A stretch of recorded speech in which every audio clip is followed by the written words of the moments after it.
Hello and welcome. Another edition of the CorVive College Coaches Corner. And even more so during this time of year, I think it's great that we're able to get information and gain some insight from college coaches, all levels, all divisions, in order to provide families, student athletes, some quality insight. Want to remind everyone, CorVive, all of their products are NSF certified, and the link down below allows you as a listener or a watcher of this program to a 30% discount, whether that be for protein or any other supplements. Today, we're going to be talking about a really heavily discussed topic within college athletics, which is junior college, JUCO, community college athletics. And we're going to be talking with assistant recruiting coordinator and hitting coach at Weatherford Community College, Tanner Rockwell. Tanner, thank you so much for taking the time to join me today. Really excited to chat with you. Absolutely. I appreciate you having me on. You know, one of the first questions I want to ask, having sons now that live in Texas, tell us a hmm little bit about Weatherford. I know you and your wife now reside there in Weatherford.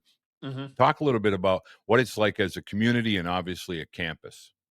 Yeah, no, it's one of those situations where it's a pretty special setup all the way around. It's a junior college game, but you're 25 minutes outside Fort Worth. It's a 50, 60,000 population town that kind of revolves around the college. So it's got kind of that small Division 1 feel around the community, and everybody loves Weatherford. That's the big thing that's kind of unique about this place because even once you start getting into some other towns where there's other things going on, you're always kind of sharing the show with somebody. Right. And here it's a little different. Everybody's got a deep passion for the school. Everybody wants to be the top junior college in the country, and kind of the commitment from donors and the admin and people around the community has been second to none. So it's been a more than a breath of fresh air coming over here. You know, one of the topics that I would love to discuss is, in your, JUCO college, for those families that aren't aware, they basically break down into regions all Mhm, over the country. And you're in a really aggressive and talented region mhm. within Texas, Region 5. And can you talk a little bit about other schools that you're competing with and the caliber and the quality of those schools as far as not only talent but the interest levels in those schools as students?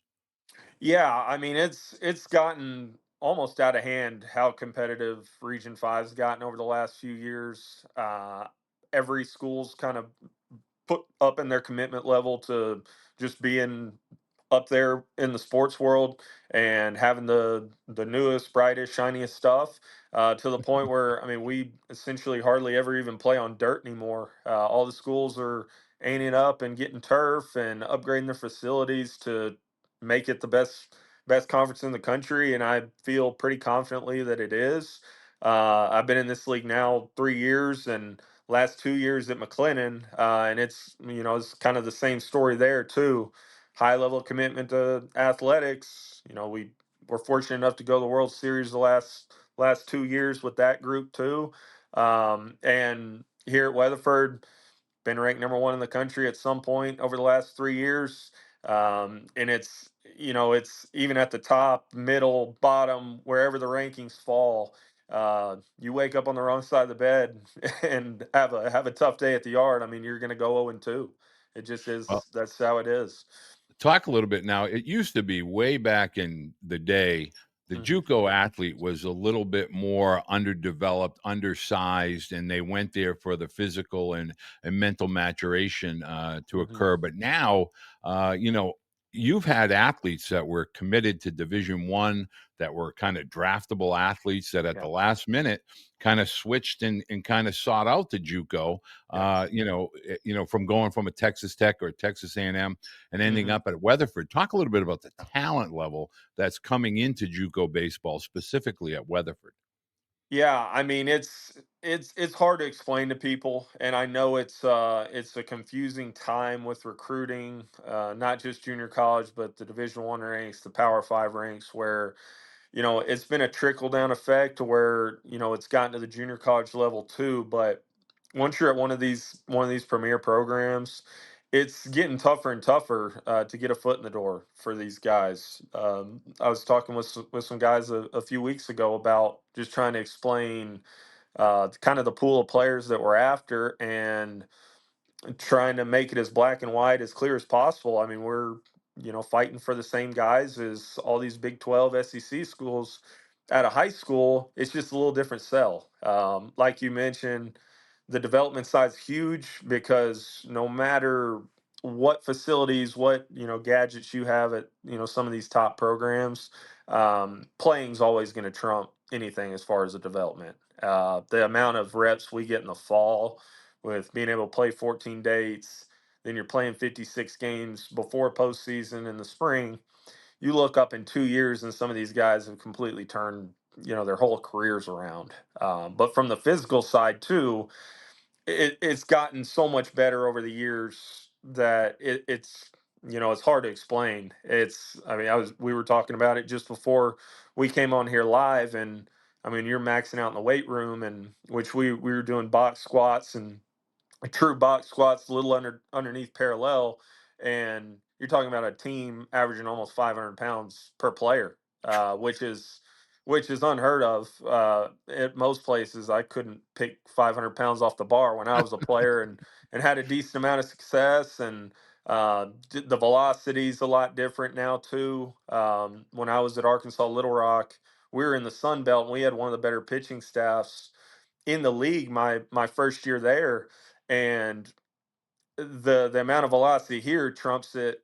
I mean, twice as much probably. So it's just gotten to the point where the game is just getting bigger, faster, stronger, and the kids got to be more physically ready when they get here, just to adjust to the speed of the game. If the bat speed doesn't match up with catching up to a 92-mile-an-hour fastball, that's kind of the median here. That's kind of your everyday fastball that you're going to get. So it's, you're fighting an uphill battle if you're not more physically ready now as opposed to ever.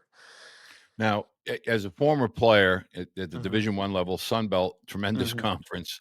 Hmm. But let's talk about as a recruiting coordinator. I think this is where the glitch occurs with parents. I think there's some sort of glitch in the information that gets processed, thinking, okay, travel baseball, high school baseball should then imply that I should be able to play. I'm prepared to play college and get reps in college fairly quickly. But in reality, when you're a recruiting coordinator, the metrics, as you alluded to a little bit ago, Hmm. the same metrics that you're looking for at Weatherford are Hmm. similar to the same metrics at a TCU or a Texas Hmm. A&M, a Texas Tech, a Texas State. Yeah. There's not a lot of difference or separator. So let's just talk about a position player. What catches your eye? What's a separator for you with regard to a position player that you feel might be a fit at Weatherford? Yeah, I think the biggest thing is now that once you're recruiting a certain kind of level of athlete, the kind of raw tool set is pretty easy to distinguish. Like you can tell if a guy's a really good runner, that you can tell if there's bat speed and power there, and his throw carries across the infield. Those things are kind of the easy things to see. Obviously, you kind of want to get your guys into a generic window, I guess you could say, of what it's supposed to look like, especially after you've watched it for a few years. You know what the tools need to look like to really have a chance. But I think kind of the outlier stuff that I like to watch for if I'm out watching games, especially in the summer, where these kids are playing so much that it's very easy to just go through the motions and just kind of try and coast through the day. Just the level of competitiveness is probably the one thing that, like, if you don't have it, you're in for a long year too. It's really hard because you're surrounded by so many good players and so much talent and the tools and everything like that, where if the competitiveness and just the self-confidence doesn't match up with it, it becomes really hard to have a chance. I've seen some kids that tool set wise have everything in the book, but just that little bit of self doubt and things like that start creeping in. and it snowballs quick. And I mean, you look up at the end of the fall, and the guy hadn't had a hit in a month and a half, it feels like, and it's a good player, and the tools all match up. It just comes down to essentially being able to adjust to the speed of the game, because no matter, I mean, I think probably Texas and California and Florida, you're talking about three states that high school baseball is as good as anywhere in the country. You still go watch a 6A, high level Texas high school game, it's still really not comparable to what the speed of a Region 5 junior college game looks like. Just the overall tool set and just speed of it's just different. So the kids got to be able to have a little bit of I guess toughness, mental fortitude, whatever you want to call it, to be able to say, hey, I need to make some adjustments quick, and I need to get up to that speed and be able to be confident doing so. I think the one missing link, if there is such a term with regard to high school into college, Hmm. in college, repetitions are are really intense, Yeah. meaning there are gonna be a lot of them. It's Hmm. gonna be on a daily basis for probably 10 to 11 months a year if you're factoring summer, into this, whereas in high school and travel, the number of repetitions really aren't even close to what's gonna Hmm. occur in college. So, you're really looking at, those building blocks of self repetitions, whether it's in the cage, training against velocity or as a Hmm. catcher receiving. Can you talk a little Yeah. bit about that jump from high school to college and Hmm. managing that workload of those repetitions and why it's critical to kind of get yourself to that level before you enter the fall of your freshman year? Yeah, and I think that kind of ties in a little bit to what we're talking about, of like the physicality needing to be higher too, because you're just going through more workload. Like you're the reps and just the sheer like mass of things you're doing on a daily basis is just different. Like on any normal day here at the park, just a normal day of practice. I mean, you're getting well over 150 probably to 200 swings on average probably for most guys, when you're talking about just their everyday routines, their cage rotation. Then you get out to the field and get your reps on the field. You're talking about close to 200 swings a day probably, on top of individual defense, on top of stretching every day and doing your base running, and then getting done with practice, and then heading to the weight room too, getting a solid lift in, and then coming back and doing it again. And you're doing it 6 days a week.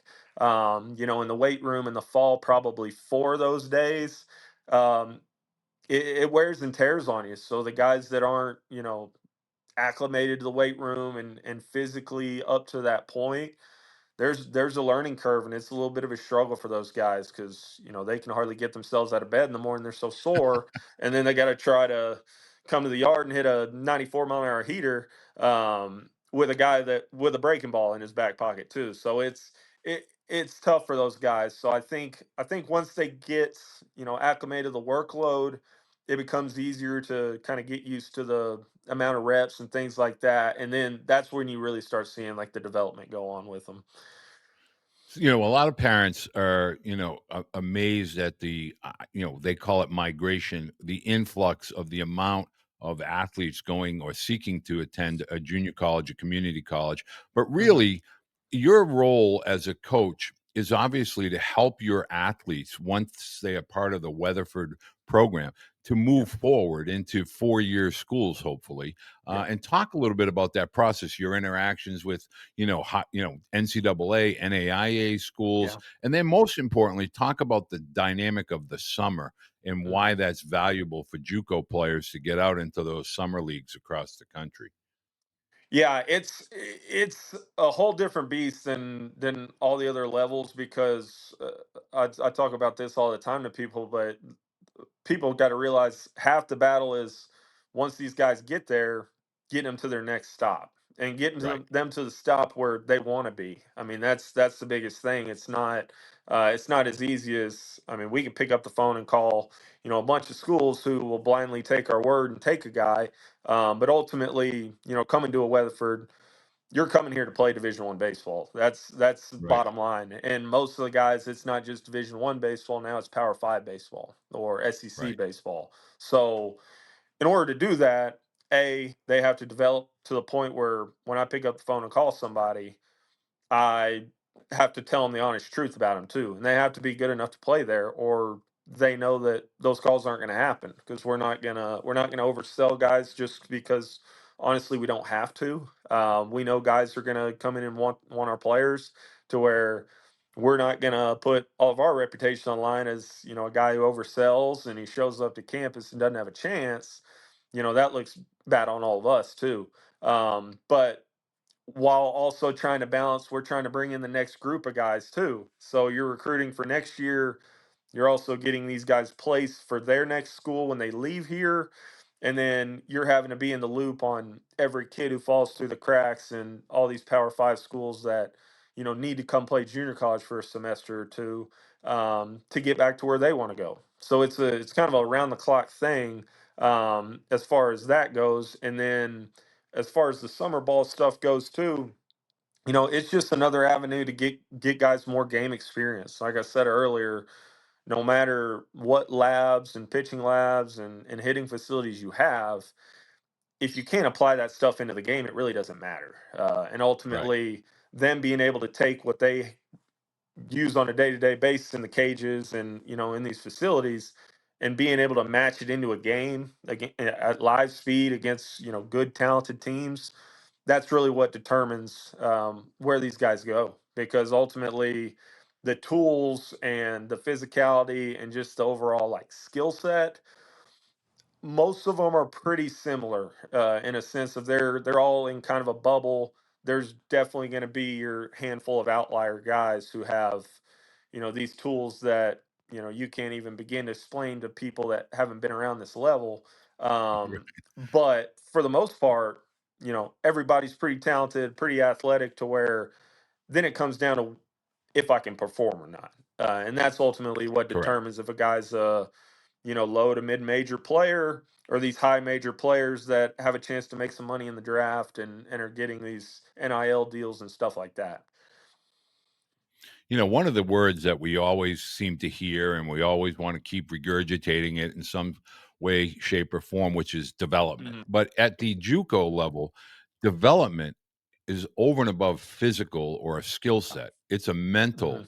When they say JUCO bandit, it's because, a lot of times there's a lot of bus rides. There's a lot of ups and downs in the middle of the fall, in the middle of a spring. And you have to really understand the mental Hmm. component or the mental capacity that it takes to play the Hmm. game, at a high level 4-year program. Talk a little bit about that dynamic when you're taking in high school athlete and trying to get them to that maturity level of being able to be accountable, responsible, and being able to flush, you know, anything that's negative and moving forward from the developmental side of Yeah, things. and it kind of ties into a little bit of what we talked about earlier of like just the sheer amount of reps that you have to go through. It's just night and day different than what you're going to go through in high school. It's a completely different model. It's a completely different practice model because those guys have time restrictions. Those guys have as many players as they're allotted to have on a team. Where it's a lot more concentrated work at this level. Like we talked about earlier, it's on a normal junior college roster, especially when it gets cut down to the springtime. You're looking at 15 to 17 guys that hit, somewhere around 17 to 18 guys that are going to be on the mound. And obviously, the workload is going to get, deciphered once the spring starts and performance. But we have an endless amount of time to do whatever we want with those guys. Obviously, some places are, take more time to do so than others. But, on a normal day, we're going to be at the field for 3.5, 4 hours. That's about what you're looking at. Once the Right. weight room gets included, just the pre work, the stretching, the everything that just goes into an everyday practice day. Uh, you're just not going to be allowed to do that 6 days a week with a high school time restriction. So that plays a lot into it. Right. Then once you get in the spring, like you talked about earlier, the travel, the long days at the yard. You're playing double headers now that most of these kids haven't really done, as opposed to maybe some summer ball stuff where you may have to play two in a day. But like in a Region 5 weekend, you're playing a 7-9 doubleheader on Wednesday, a 7-9 doubleheader on Saturday, and then you're playing another 9 on Monday, where, Sunday is kind of your only day to, take a deep breath and get to reset. Those are long days at the field. I mean, there's a lot of innings during a week, and then you practice on the days between that. You start to figure out real quick just the level of commitment that some of these guys have to getting better, and some of the guys that are, holding on for dear life, to be honest.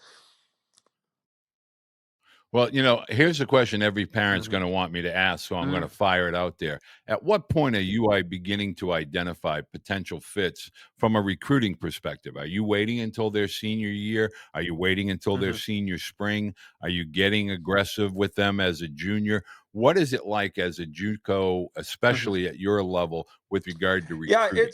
it's a little bit different. We do have a little bit later timetable usually before we really get aggressive recruiting them.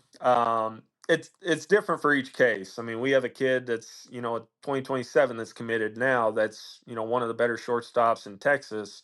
That, his situation was different, and we felt like we had a chance to get him early. And we knew he was a good player that, was going to have a chance to be a high major player. You take a risk on that guy and you may move on it a little earlier.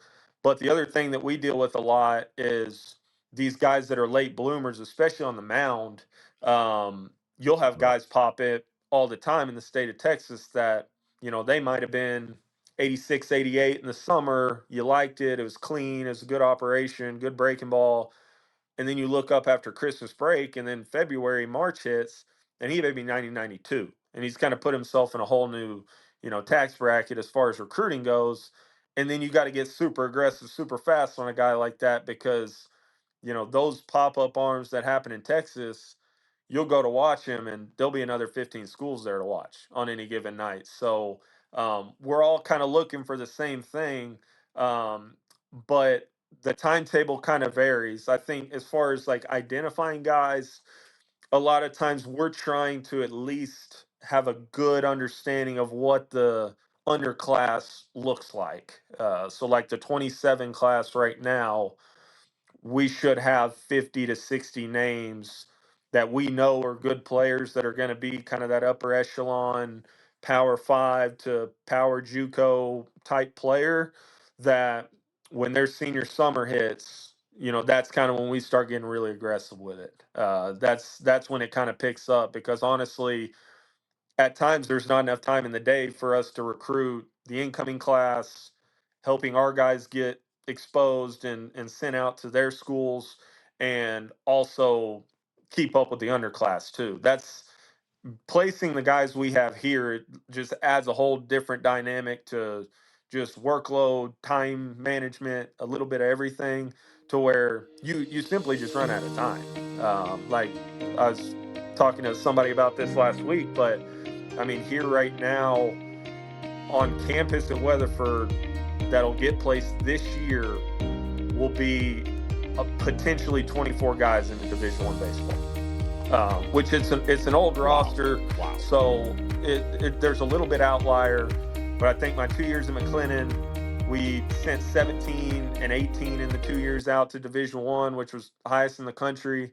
And this year's got a chance to be even night and day different. I think we've got right now 13 guys committed to play Division 1 baseball, and there's another 10 at the minimum that are going to have that opportunity. So now it's just about finding the right fit, and for those guys, you know how much they want to roll the dice and bet on themselves and hold out through the spring.